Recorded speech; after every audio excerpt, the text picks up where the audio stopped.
Ready War. U.S. military hitting back attack after China invade Taiwan in South China Sea.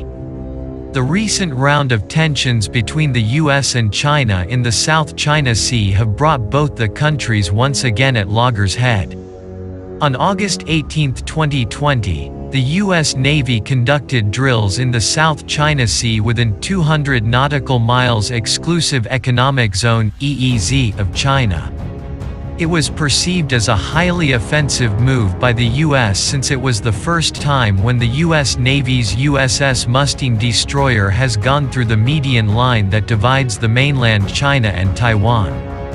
In the same vein, a U.S. military spy plane E-8C Joint Surveillance Target Attack Radar System aircraft was spotted flying over the South China Sea on August 5, 2020.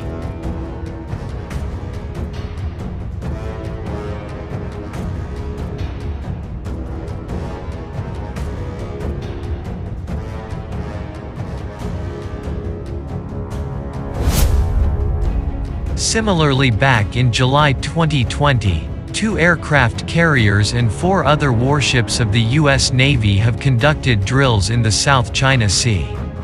On April 22, 2020, the U.S. deployed one of its latest naval assault ships, the USS America, in the South China Sea. Meanwhile, the U.S., despite knowing the Chinese One China principled stance on Taiwan, has deliberately enhanced its defense ties with Taiwan, especially in recent years, along with its support for the independence of Taiwan.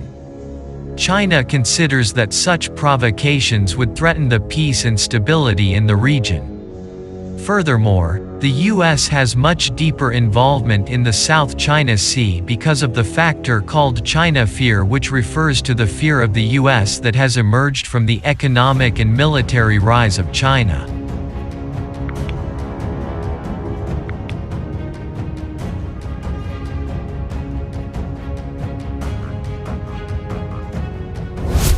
This evolved Chinese model of economic integration has further feared the U.S. that in the coming years it might not be in a position to contain China at the economic front. Hence, summarizing it all, it is quite evident that China is being threatened by the U.S. in the South China Sea. The U.S. has been maintaining a provocative military presence in the region to project its military supremacy and influence. China, on the other hand, still holds a very principled stance of justified ownership of 80% of the South China Sea region. China has repeatedly been condemning the U.S. offensive military posturing in the region.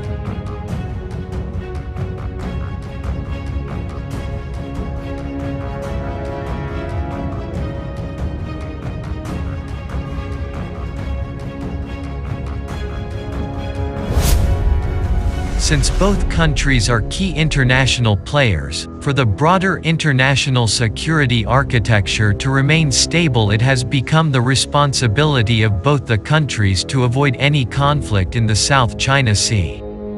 Only this could normalize the situation in the South China Sea region and ultimately bring stability, peace in the region. Knowing this, and fully aware that a successful invasion of Taiwan is also contingent on delaying or preventing U.S. and perhaps Japanese involvement, the PLA would therefore feel compelled to disable U.S. and Japanese self-defense forces that are close enough to Taiwan that they could intervene quickly.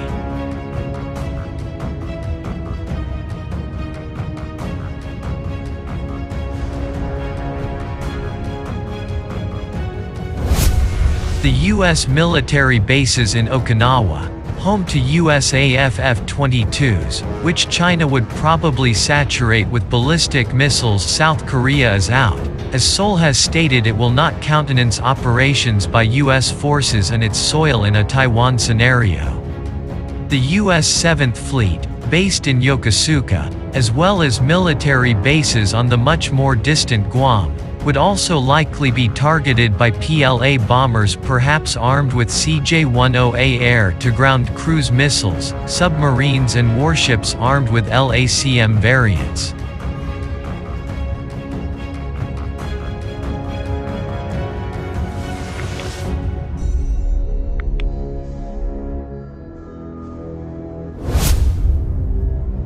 Meanwhile, China's anti-access area denial A2AD capabilities, such as the Dongfeng 21D anti-ship ballistic missiles, would also be activated to delay or prevent U.S. carrier battle groups from approaching the Taiwan Strait or waters in the West Pacific in Taiwan's rear, an area that would be crucial for USAF operations and mid-air refueling, which we can assume would be necessary following the disabling of Taiwan's air bases and airstrips.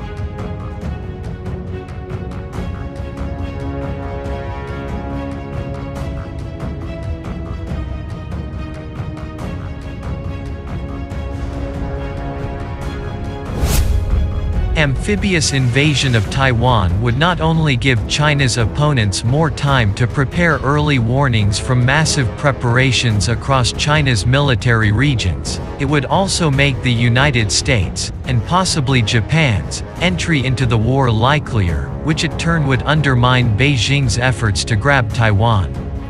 The irony is that the type of limited military operations that are least likely to prompt a US or Japanese intervention in a Taiwan contingency are also the least likely to create an environment in which PLA forces have a good chance of taking over Taiwan, while risking to turn the entire Taiwanese population against China.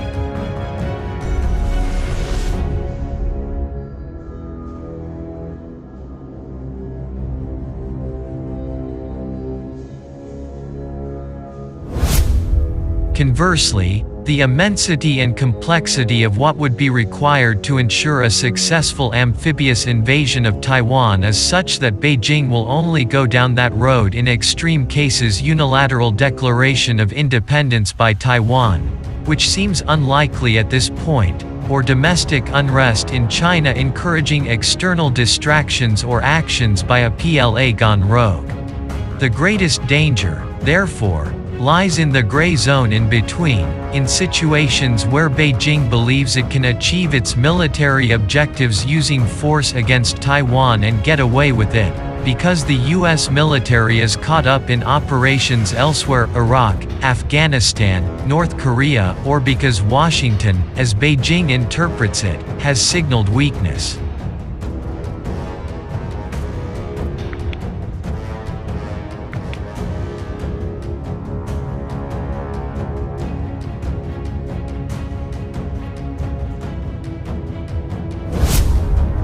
This is no longer the case. As China's behavior in the East and South China Seas has made clear since 2009 or so, the peaceful rise is over. Although this doesn't mean that regional powers and the United States should gang up on China, clearer signaling is now necessary.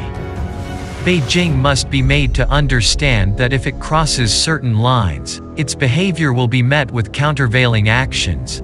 To ensure peace and stability in the Taiwan Strait, Taipei must do a lot more to signal to Beijing that force will be met with force, and that adventurism in the gray zone will not only be costly, but unwinnable.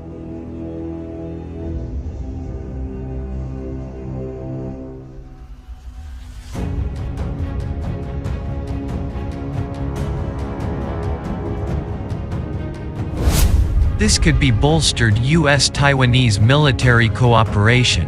Such efforts, combined with a propaganda campaign by Taipei that seeks to boost morale and reaffirms its will to fight, should be sufficient to deter the PLA from launching limited and potentially counterproductive attacks.